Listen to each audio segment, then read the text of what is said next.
नांदगाव शहरातील अशा अनेक बँका आहेत ज्यामध्ये छोट्या मोठ्या चोऱ्या होत असतात। असाच एक प्रकार शहरातील लक्ष्मीनगर भागातील क्रेडिट एक्सेस बँक या शाखेतील शाखाधिकारी बँकेत भरण्याकरिता गेलेले रक्कम ही भरणा न करता फरार झाल्याने नांदगाव पोलीस ठाण्यात बँकेतील कर्मचारी प्रवीण खंदार यांनी उमेश नारायण देशमुख यांच्या विरोधात फिर्याद दाखल केल्यानंतर गुन्हा दाखल करण्यात आलाय।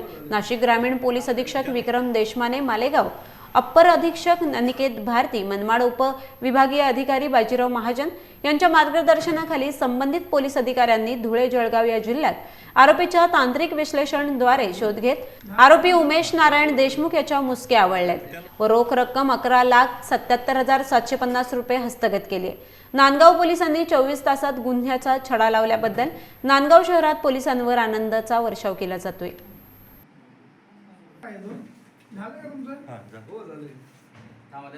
संस्था असतात, पत संस्था वगैरे असतात, तशी जिथं एक क्रेडिट एक्सेस ग्रामीण लिमिटेड नावाची एक बँक सारखीच आहे, म्हणजे पत संस्था। त्याच्यामध्ये ब्रांच मॅनेजरने 11,77,750 रुपये एका बॅगेमध्ये कॅशियरला सांगितलं, रोजच्या प्रमाणे त्यांच्या कारवाई जी असेल तशी त्या बँकेत भरणा करून HDFC बँकेमध्ये।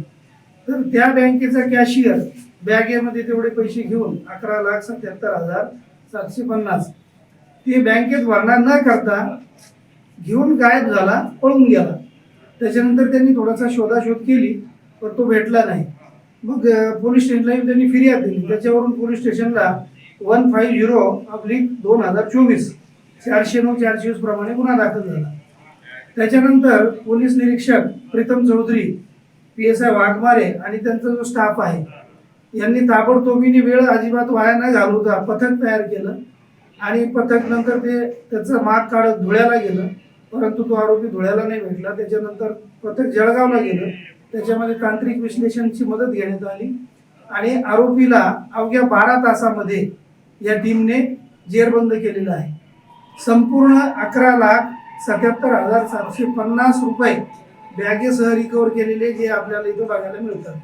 सदरची कारवाई नाशिक ग्रामीणचे पोलीस अधीक्षक Vikram Deshmane sir, additional SP Aniket Bharati sir आणि मनमाड SDPO बाजीराव महाजन यांच्या मार्गदर्शनामध्ये पूर्ण करण्यात आलेली आहे आणि आरोपी रंगेहात म्हणजे पकडलेला आहे, जेरबंद केलेला आहे।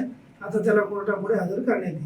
अशा प्रकारे गुन्हा उघडकीस आलेला आहे।